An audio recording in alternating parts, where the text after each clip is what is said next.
नवीन वर्षाची गोड भेट. नवीन वर्षाची संध्याकाळ होती. शहरात हलकी थंड हवा वाहत होती. रस्त्यावर दिव्यांची रोषणाई, लोकांची धावपळ आणि फटाक्यांचे आवाज. पण अर्चनाच्या मनात मात्र शांतता होती. ती तिच्या जवळच्या बागेत एकटीच बसली होती. हातात गरम चहा आणि मनात असंख्य विचार. गेलं वर्ष तिला खूप काही शिकवून गेलं होतं. काही आनंद, काही वेदना, काही अपूर्ण स्वप्न आणि काही न सांगितलेले शब्द. ती चहाचा घोट घेत आकाशात पाहत बसली होती. तेवढ्यात तिला ओळखीचा आवाज ऐकू आला. अर्चना! ती दचकल्यासारखी मागे वळली. तिच्यासमोर आयुष उभा होता. शाळेतील जवळचा पण कधीच पूर्णपणे बोलता न आलेला मित्र. ती हलकं हसली. आयुष, अरे तू इथे? हो, तसं काही प्लॅन नव्हता, फक्त चालत आलो. आणि बघ, इथे तूच भेटलीस. तो हसला. अर्चनाचं मन जरा उबाबदार झालं. तो तिच्या शेजारी येऊन बसला. दोघांमध्ये काही क्षण शांतता पसरली. पण ती शांतता विचित्र नव्हती. ती शांतता गोड होती. काय करतेस इथे एकटी? आयुषने विचारलं. अर्चनाने चहात बोट फिरवत शांतपणे म्हणाली, काही नाही, वर्ष संपतंय ना, म्हणून आठवणी आठवत होत्या. आयुष हलकं मान डोलावतो. आठवणी? त्या कधीही सोडत नाहीत. दोघे थोडा वेळ एकमेकांकडे पाहतात आणि एकदम हसू लागतं. हळूहळू गप्पा रंगू लागतात. शाळेतील जुन्या गोष्टी, तासाला बसलेली खोड्या, एकमेकावर केलेली चेष्टा, दोघेही हसत हसत त्या क्षणात हरवून जातात. तू खूप बदललीस अर्चना, आयुष म्हणाला. कशी? माहीत नाही, पण आधीसारखी नाहीस.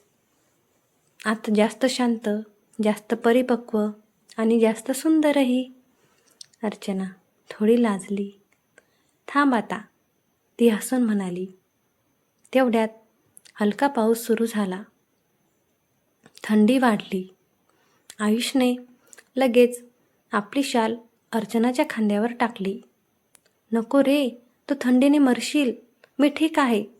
तुला थंडी वाजू नये, ह्या साध्या वाक्याने अर्चनाच्या मनात काहीतरी हललं.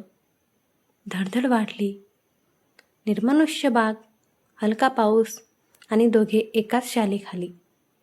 क्षण काहीतरी वेगळं सांगत होता.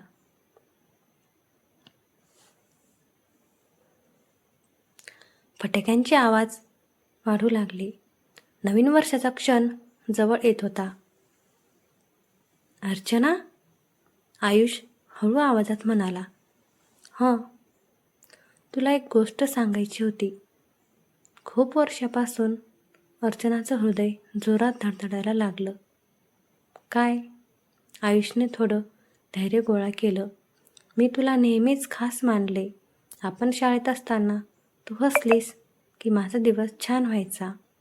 मला नेहमी वाटायचं की तुला सांगावं, पण धाडस होत नव्हतं. अर्चना थोडी थबकली. तिच्या डोळ्यात चमक होती. आयुष, मला वाटत होतं फक्त मीच तसा विचार करते. काय? हो, तुला पाहिलं की मला नेहमी छान वाटायचं. पण मला वाटलं तू कधीच तसं विचार करणार नाहीस. दोघे शांत झाले. एक शांत क्षणही खूप काही बोलून गेले. तेवढ्यात 12 वाजले. फटाके फुटले. आकाश उजळलं. नवीन वर्ष सुरू झालं. आयुषने हळूच अर्चनाचा हात धरला. ती त्याच्याकडे पाहताना खूप काही सांगत होती. शब्द न बोलताही.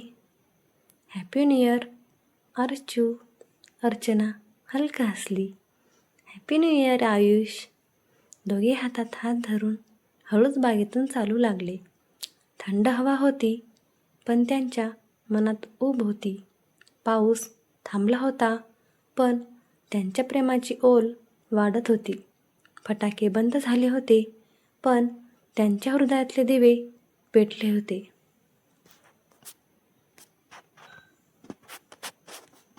अर्चना हळू आवाजात म्हणाली, आयुष, आजची रात्र आयुष्यभर लक्षात राहील. तो हसला, कारण आज आपल्या दोघांच्या आयुष्यातलं एक नवीन वर्ष नाही, एक नवीन सुरुवात आहे.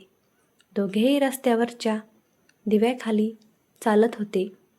पाठीमागे फटाक्यांचा मंद आवाज आणि पुढे प्रेमाची नवीन पहाट. त्या रात्रीनं त्यांच्यातलं एवढंच बदललं. ते दोघे आता फक्त मित्र राहिले नव्हते. ते दोघे आता हळूहळू प्रेमात पडत होते. आणि खरं सांगायचं तर कधी कधी प्रेम असंच येतं, शांतपणे, न कळत, एका साध्या रात्रीमध्ये, नवीन वर्षाच्या गोड भेटीसारखं.